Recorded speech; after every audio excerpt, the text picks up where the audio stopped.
Hey everyone, I'm Mariana. This is Impression Blend. I am finally back from Life Adventures and we need to talk about past lives. Listen, I know it's too early to make that call because it's only June and Dune Part 2 hasn't come out yet. But as of right now, Past Lives is the best movie of the year. It's finally out in wide theatrical release, and if you haven't had the chance to see it while it was in limited release, you need this beautifully nuanced yet powerful movie in your life.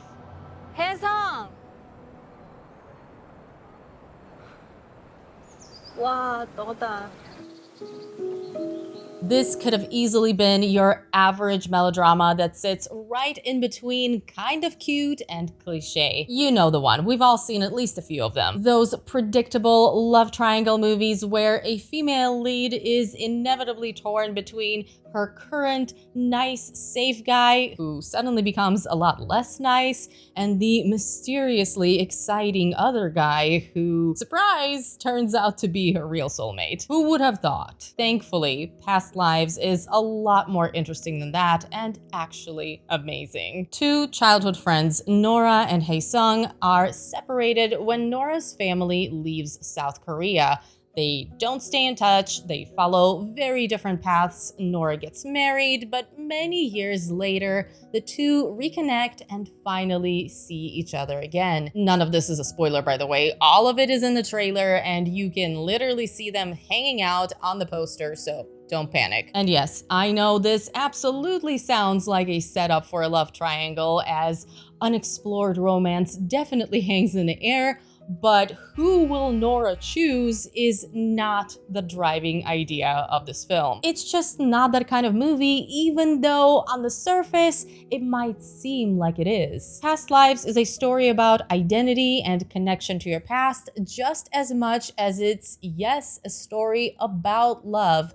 Not a romance in the traditional sense, but a story about what it actually means to love someone and how a person from your past can represent an entirely different life you have left behind. On some level, it's a story about the forces of fate, but more importantly, it's about choosing your own life, and in doing so, choosing a certain version of you while leaving the other possible versions of you behind. For Nora, all of this is even more complicated because she quite literally left a different way of life behind when she moved to a different part of the world with her family. As an immigrant myself, there is so much about this film that I connected with, so many details that rang true, from laggy Skype calls to larger ideas about how much we are shaped by the people we spend our lives with, and how embracing the future means letting go of the past. Okay, here's an example of a small thing that just made me smile. There's a moment when Nora and Hae-sung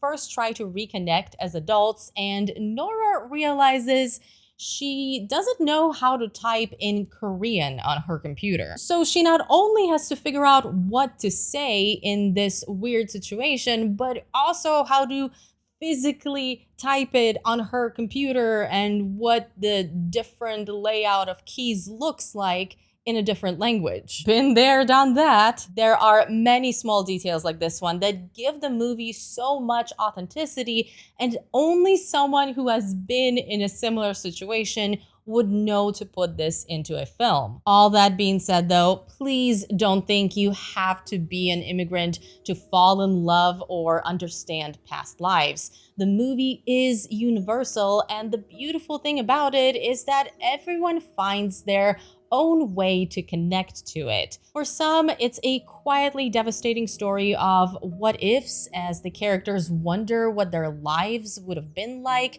if they made different choices. For others, it might be the surreal feeling of encountering someone from their past and wondering if somewhere deep down you're still who you were back when this person was a big part of your life. Some might relate to a specific character or the general idea of the situation. As adults, we all have some sort of past, some sort of past self that we left behind, people we have lost contact with, decisions that played a pivotal role in how our lives unfolded. The film's writer and first-time director, Celine Song, puts it best. It's about, on a very simple level, what it is like to exist as a person or what it is like to choose a life that you live. Side note, can you imagine the first film you directed being Past Lives? Absolutely insane talent. I cannot wait to see what she does next. And of course, there is a reason why Past Lives feels like a deeply personal story. It's because it actually is.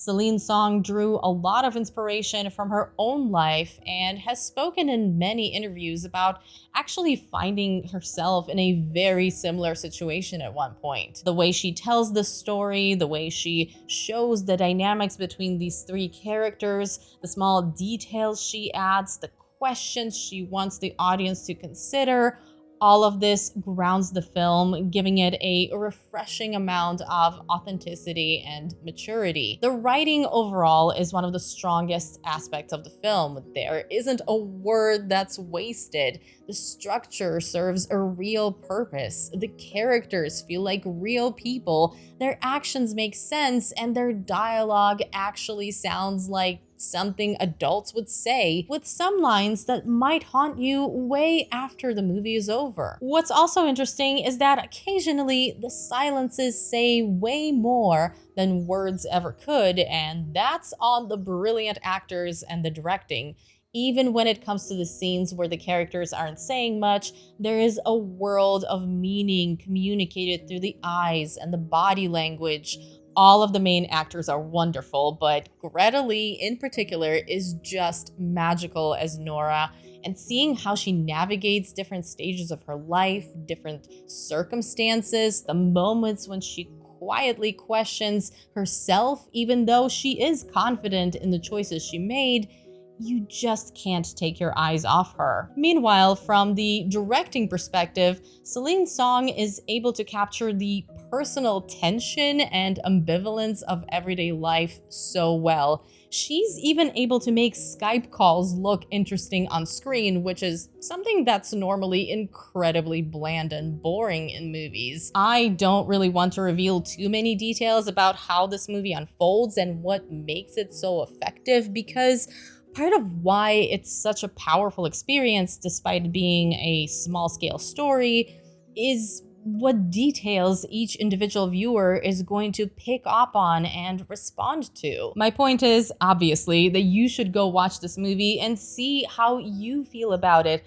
how it affects you specifically. Past Lives is absolutely the kind of film you want to discuss with other people, not because of some crazy plot twists or theories, but because it speaks to personal experiences in a deep and nuanced way. I often complain that movies these days lack nuance and complexity, so I am incredibly happy that Past Lives is a film that exists and a film that's resonating with people who've already seen it. It's emotional, but never in an over-the-top melodramatic way.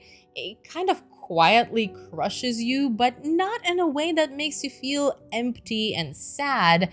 It's actually quite uplifting and occasionally really funny. One of the main ideas here is that every time you say no to something, you also say yes to something else. Everything you leave behind makes room for something new, and I just think that's really beautiful. The people from our past also carry reflections of us from a different time, and it's possible to be happy with your current life while also feeling like there's a part of you that's been lost. It's complicated. There are no heroes or villains in Past Lives, only people trying to reconcile their past with their future.